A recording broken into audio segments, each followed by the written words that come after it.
Pelaku illegal fishing atau seturup ikan didenda 10 juta. Setelah itu bagi pedagang atau pembeli ikan yang membeli ikan hasil setrum itu didenda 20 juta. Fishing ini akan ditindak tegas lah. Minta tegakkan hukum sesuai dengan apa yang dilakukan. Kami berharap kepada penegak hukum harus tegas. Pelaku yang melakukan illegal fishing harus dihukum.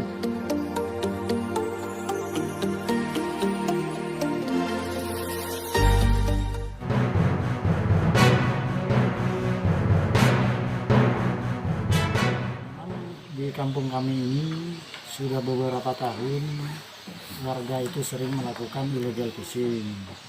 Jadi ya mungkin dengan harapannya kehadapan ini dengan adanya pelaku oknum yang sudah tertangkap bisa ya diproses secara hukum. Karena mengingat warga kampung Merabeluan ini adalah 95% nelayan. Oke. Nah, kemudian apakah pernah ada warga atau pemerintah kampung atau mungkin aparat di sini Pak yang melaporkan ke aparat penegak hukum Pak?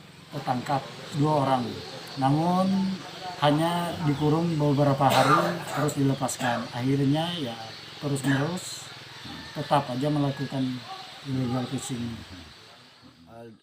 Dari pelaku sudah ketangkap tim terpadu, sudah dilaporkan ke polisi Pak. Tahu sudah informasi kan. Ya, Berapa orang yang dilaporkan waktu itu Pak? 4 4 orang. orang. Kalau harapan saya kan artinya minta tegakkan hukum sesuai dengan apa yang dilakukan. Pak, pelaku itu kan sudah dilaporkan oleh Pak Petinggi sendiri dan juga dia selaku ketua tim terpadu. Namun cerita terakhir bahwa yang dilaporkan sempat ditahan kemudian dilepaskan. Nah, pandangan masyarakat Bapak sendiri, Kalau ini nak ada diproses kan merasa kecewa kan. kecewa. Cuma sering Lapor. cuman ya itu Tidak ada yang turun. yang mau nangkapi masalahnya. Artinya yang dilaporkan tidak ditangkap. Iya, Tapi pernah lah pihak polisi Muara Pahu turun ke Kampung Beluan? Jarang Pak ya. Bayangkan Pak, kampung Merabeluan ini adalah kampung ikan. Perikanan adalah salah satu penghasilan, tidak ada lain selain ikan. Sehingga mereka berharap perikanan di sini terus berkembang dan mereka bisa sejahtera dengan perikanan. Bayangkan kalau perikanan ini tidak ada, mereka mau makan apa? Dan lagi Beluan ini masih terisolir, tidak ada usaha-usaha lain. Sehingga melihat persoalan-persoalan di masyarakat bahwa perikanan yang kian tahun kian merosot, warga ini gelisah. Kami ini mau makan apa kalau ini begini terus? Sehingga mereka berharap dengan aparat kampung, terutama saya sebagai petinggi, agar betul-betul ditertibkan pelaku illegal fishing atau penyeturum ikan yang kian tahun jumlahnya terus bertambah. Bahkan alatnya makin tahun makin canggih. Bayangkan dulu pakai genset, sekarang sudah pakai aki.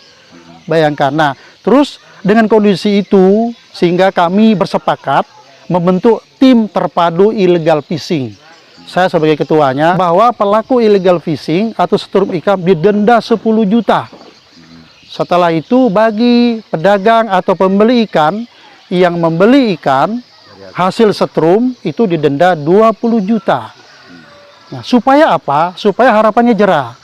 Dan setelah didenda, itu pun akan diproses secara hukum. Itu berdasarkan kesepakatan. Ingat Pak, kesepakatan. Ini berarti warga Beluan yang 95% sepakat setelah didenda harus menjalani proses hukum. Kan karena apa? Ikannya sudah hampir habis. Hanya gara-gara penyetrum. Nah, makanya dengan penertiban illegal fishing ini, kami berharap kepada penegak hukum harus tegas. Pelaku yang melakukan illegal fishing harus dihukum. Itu harapan kita, ada harapan masyarakat. Terus terang Pak, warga Beluan ini masih sabar Pak. Masih menghargai hukum. Sebetulnya bisa mereka menghakimi sendiri itu bisa. Cuma mereka masih menghargai hukum. Sehingga dengan hukum yang ada ini, mereka berharap polisi dan kejaksaan maupun Dinas Kelautan dan Perikanan Provinsi Timur betul-betul menerapkan aturan hukum. Sudah jelas Pak di Undang-Undang Perikanan nomor 45 tahun 2009 ancaman penyetrum itu adalah 5 tahun penjara dan denda 2 miliar. Nah, ini tolong diterapkan karena warga ini sudah tidak sabar lagi. Sehingga kami bermohon kepada pihak penegak hukum jangan main-main dengan illegal fishing ini, karena kalau ini main-main masyarakat ini akan berbuat anarkis dan bisa melakukan hukum rimba. Nah, memang saya sadari bahwa hukum-hukum ini yang harus diterapkan. Karena apa? Saya prihatin juga, Pak, karena ada beberapa kasus yang serupa hanya dilakukan pembinaan.